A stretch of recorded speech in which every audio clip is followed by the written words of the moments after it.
So YouTube, Dave here. It's been a while, and in that while, I got myself a nice little fancy gadget, which I've been wanting for, well, practically forever. And as you can tell, the Nexus 4. Here's the little box it came in. Just, do a little walk around the box. Because I didn't do an unboxing video, because, well, I was a bit of a rush to get this in my hands and start playing with it. Anyway, let's push that out the way. Whee! And on to the main event, the Nexus 4. I bought this on January 29th, which was the day it finally came back on sale for the US Google Play Store. I immediately bought it, and it came 2 days later, and it's been a week since it arrived. So had it for a week, played with it, decided to finally get this review out the way, and tell you what I think about it, if anyone out there is watching. Anyway, let's get started. First, let's go through specs with the little guy. In the front here is a 1.3 megapixel camera, a 4.7 inch screen with a resolution of 1280 by 768, proximity sensors, speaker grill, well, no, earpiece, my bad. And in the front here in the bottom, just like the Galaxy Nexus, there is an LED notification light. But unlike the Galaxy Nexus, you can see the notification light. If you can see that little circle right there. My camera seems to be able to pick it up, so hopefully you guys can see it. Unlike the Galaxy Nexus, on the Galaxy Nexus, it was like completely black. You couldn't tell it was there unless it lit up. Here you can tell, which kind of irks me a little. I like the fact it was, flush before, well, the last generation Nexus. So the fact you can see it now kind of irks me just a little bit, but it's not a complete deal breaker. Anyway, what's running the phone is a 1.5 gigahertz quad-core Snapdragon S4 Pro processor, 2 gigs of RAM. What's powering it is a 2100 milliamp non-removable battery, and comes with the usual, Wi-Fi, BGN, NFC, wireless charging, which is a Qi standard spelled QI. It's the same standard as like the Droid DNA or the Nokia phone, Nokia Lumia line. Well, Lumia 920. I'm not sure if the other ones have it. Anyway, back to the Nexus 4. Sorry about the change of background going on here. My camera decided to be a douchebag and not like the really bright background I had. So I changed it up and seems to appreciate this background more. Anyway, back to the review. So this phone comes in 2 different models for storage, an 8GB model and a 16GB. Sadly, there's no SD card slot available on the device, which is kind of a standard now for Nexus, whatever. Anyway, just to show you guys, there's a storage, and like I said, it was a 16GB model. Of course, you don't actually get 16GB. You get about a little less than 13GB, which is plenty for me. Might not be for others, but for me, it's perfectly fine. So let's check out the hardware, shall we? As I said before, a 4.7 inch screen, IPS display, a 1.3 megapixel camera on the front, earpiece, proximity sensor, light sensor, LED notification, no buttons, standard Nexus fare. And on this side is a volume rocker and a micro SIM card slot. So it comes with that little pin tool thing, poking the little hole there. That's what she said. Anyway, it pops out the SIM tray, pop the SIM in, and you're good to go. And on this side is a power/lock button. On the top, it is a 3.5mm headset jack, a microphone hole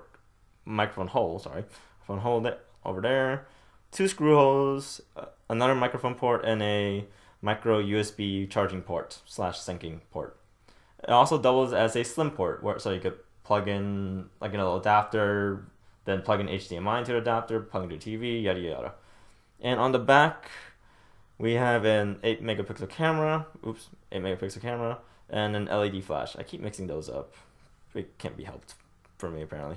LG logo, Nexus logo, speaker grill, and as you can see right now, that really nice sparkly look to it. Well, glittery, sparkly look to it, which honestly I really like. And also you can see it is a fingerprint magnet.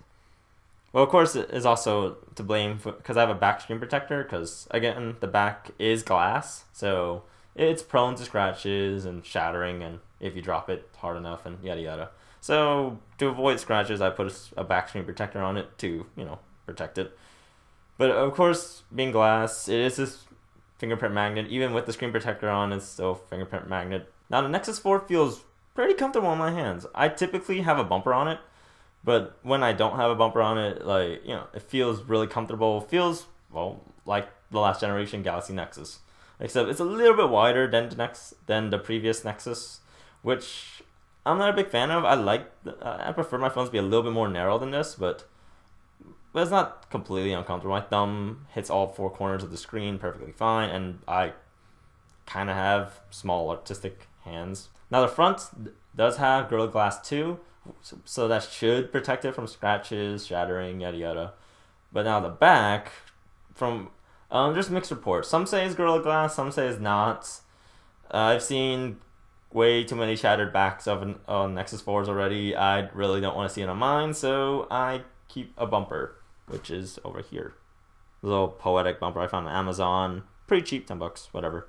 Anyway, as I was saying, it feels really good in the hand, feels solid, feels really premium, even though I really don't like the screen protector feel. That's why I normally don't have one, but I want to protect this back. Maybe eventually I'll probably get rid of it and just go, glass on glass, which when it's just glass on glass, it feels really nice in the hands. All in all, I have no real complaints. So it does, of course, the whole glass makes me a little worried about, being fragile and trying to, be a little more delicate with it than I normally would be for like a plastic smartphone, like again my Nexus or my old Droid Incredible.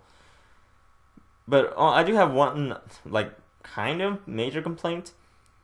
The speaker grill here, it's actually pretty decently loud, at least louder than the Galaxy Nexus. But thing is, it is completely flush on this back. As you can tell, this back is completely straight. So once it's lying down like this, that speaker is completely muffled.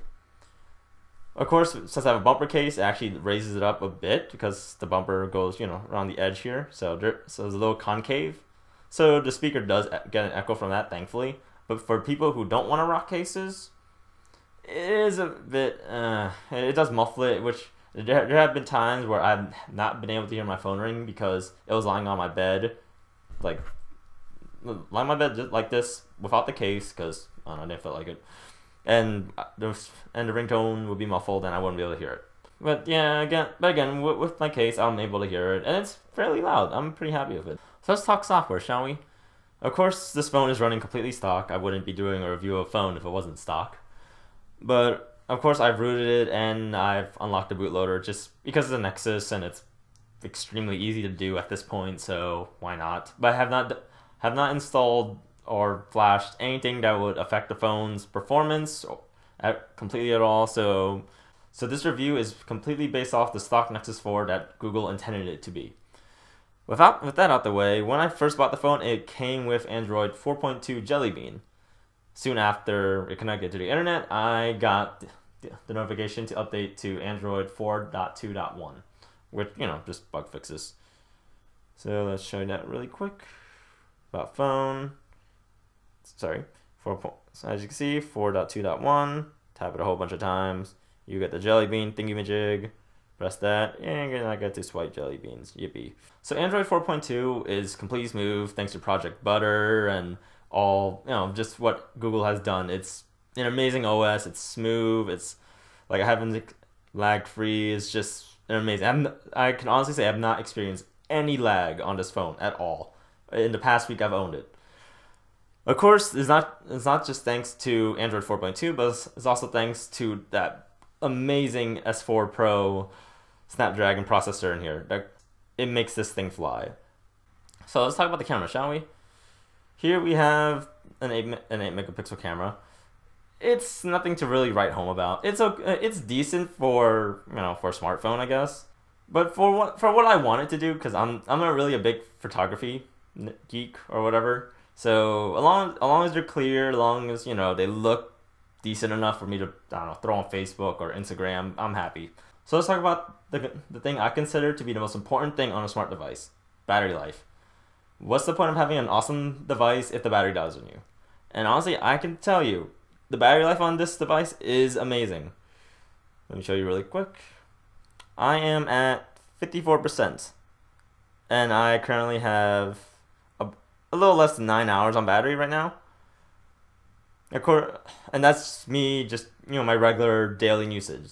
So on a typical 16-hour day for me, me leaving the house, unplugging the phone, going to school, doing whatever, practice, classes, yada yada, coming back home, just leaving it around, doing, my usual smartphone-y stuff or whatever. After about my normal 16-hour day, I end the day with about 30 to 20%, which is, in my opinion, is pretty insane for me. So before I wrap up this review, let me hit on something that every other review I've seen on Nexus 4 has hit upon, which is the lack of LTE. And in my opinion, I don't care. I don't need LTE. I had a Verizon Galaxy Nexus that had LTE on it. I rarely turned it on. The only times I've actually turned on LTE for a Galaxy Nexus was for testing purposes. That was it. Never used it for practical usage, never used it as a daily thing. Verizon's 3G, as slow as it was, apparently, according to Tessus, it was perfectly fine. I had no issues. I did everything I wanted on a smartphone to do, just fine. Here, I'm on T-Mobile's network, and I don't even get HSPA+. I'm just on regular HSPA, which is perfectly fine for me. Speed is fine, speeds are decent, and honestly, T-Mobile's 3G network is faster than Verizon's 3G network, in my opinion, and in my area. So I am perfectly fine not having to deal with the battery life drain from LTE or those unnecessary speeds. So in conclusion, the Nexus 4 is an amazing phone, especially when considered the price. $300 for the 8GB and $350 for the 16GB model, which is an insane price point for such a high-end device, which is so smooth, awesome battery life. With honestly, the only gripes I have about this phone is the backing. The glass backing makes me worried a little bit, but thing is, it feels really nice in the hand, even with the glass backing. Also the placement of the speaker grill, which is kind of gets muffled every now and then, and also not a completely awesome camera, which is perfectly fine as long as the camera does what I need it to do, which is post pictures online. It does what I need to do. It's perfectly fine. Other than that, it's an amazing phone. Of course, if you have any comments, feel free to leave them down below. Tell me what you think. Do you agree with me? Do you disagree with me? Do you think I'm completely talking out my ass? Yada yada. Anyway, that's pretty much it for me, so I'll talk to you guys later. Peace.